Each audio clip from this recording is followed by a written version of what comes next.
ये है पार्वती नदी। यहीं पर ही सारे चावल और दाल बनती है। तो यहाँ पर गरम।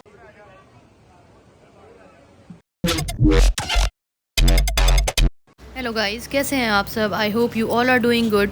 तो आज हम हैं कुल्लू में और हम जा रहे हैं मणिकरण साहिब, जो एक ऐसा टेंपल है जो कि हिंदुओं का और सिखों का दोनों के लिए बहुत ही ज़्यादा फेमस है। और मणिकरण साहिब जो है सिखों का एक बहुत पवित्र स्थल माना जाता है। तो चलिए चलते हैं और मैं करवाऊँगी आपको दर्शन। ये है पार्वती नदी। इसका पानी इतना ठंडा है कि इसको आप हाथ नहीं लगा सकते। और देखिए कितने उफान पे चल रहा है।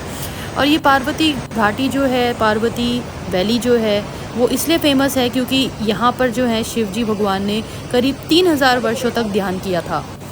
और ये भी माना जाता है कि इस गुरुद्वारे में गुरु नानक देव अपने 5 शिष्यों के साथ आए थे। और इस गुरुद्वारे का जिक्र ज्ञानी ज्ञान सिख ने 12वें गुरु खालसा में भी किया है। तो ये है मणिकरण साहिब गुरुद्वारा। और यहाँ पे आकर बहुत अलग सा ही सुकून आता है, बहुत ही शांति मिलती है दिल में।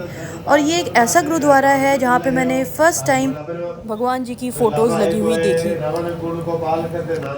पीछे पिलर्स पर ये सारी भगवान की फ़ोटो लगी हुई है। नन्नू, जय हो बोलो, जय हो, जय हो। आ गए हैं गुरुद्वारे के बाहर और यहाँ देखिए कितना गर्म पानी है। जितना भी लंगर का खाना बनता है, दाल चावल, वो सब इसी पानी में उबलते हैं, इसी पानी में सारा बॉईल होता है। और सब लोगों को 24 घंटे जो लंगर बटता है यहाँ पर, वो इसी पानी से बनकर जाता है। ये देखिए कितने सारे मटके रखे हुए हैं, इन सब में चावल भरे हुए हैं, दाल भरी हुई है। यहीं से सब कुछ पक के जाएगा। ये देखिए, ये बिल्कुल ही खौलता हुआ पानी है, ये देखिए। और इसके सामने बिल्कुल ऊपर ही इसके शिव जी की एक मूर्त है जो कि भाप से बिल्कुल ढक रही है। यहाँ पर लोग चनों की बोरियाँ ले लेकर आ रहे थे और वो इसमें पका रहे थे। ये देखिए चनों की बोरियाँ हैं और लोग इसमें पका रहे हैं। करीब 10 मिनट में ये चने आपके तैयार हो जाते हैं। और ये हैं हमारे नंदी महाराज। कहते हैं शेषनाग ने भगवान शिव के क्रोध से बचने के लिए यहाँ एक मणि फेंकी थी, जिस वजह से यह चमत्कार हुआ था। बताया जाता है कि 11,000 वर्षों पहले भगवान शिव और माता पार्वती ने यहाँ तपस्या की थी। माँ पार्वती जब नहा रही थी तब उनके कानों की बाली में से एक नग जो होता है वो पानी में गिर जाता है।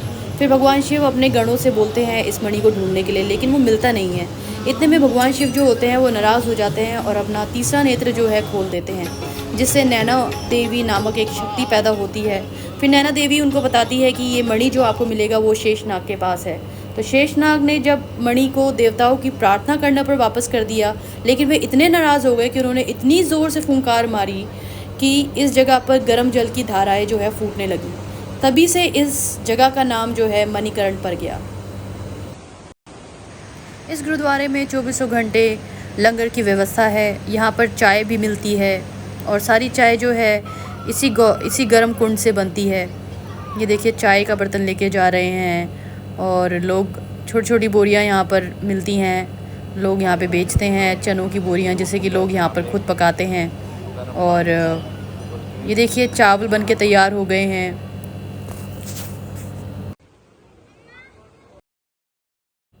इस मंदिर के जो संस्थापक थे वो गुरु नानक देव जी थे।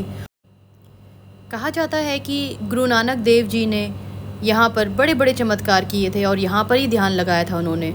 उनके जो शिष्य मर्दाना थे उनको एक बार भूख लगी थी, लेकिन उनके लिए भोजन नहीं था। इसलिए गुरु नानक देव जी ने उनको लंगर के लिए भोजन एकत्रित करने के लिए कहा था। तो जब लोगों ने रोटियां बनाने के लिए आटा तो दान में दे दिया, सामग्री सारी आ गई उनके पास, बट उनके पास आग नहीं था। तो उसको पकाने के लिए उन्होंने गुरु नानक देव जी से मदद मांगी। तो गुरु नानक देव जी ने मर्दाना को एक पत्थर उठाने के लिए कहा और जैसे ही उन्होंने एक पत्थर उठाया, उसके उठाते ही एक गर्म पानी का चश्मा निकल गया। और इस चश्मे से उबलते पानी का इस्तेमाल आज भी गुरुद्वारे में रोटी चावल आदि पकाने के लिए किया जाता है। तो अगर आप मणिकरण आने की प्लानिंग कर रहे हैं तो मैं आपको बता दूं कि मार्च के बाद जो है यहाँ का मौसम अच्छा हो जाता है, बट बारिश में ये जो जगह है ये बहुत ही ज़्यादा ख़तरनाक हो जाती है। और जाने से पहले हमेशा मौसम की जानकारी अवश्य ले लेना चाहिए।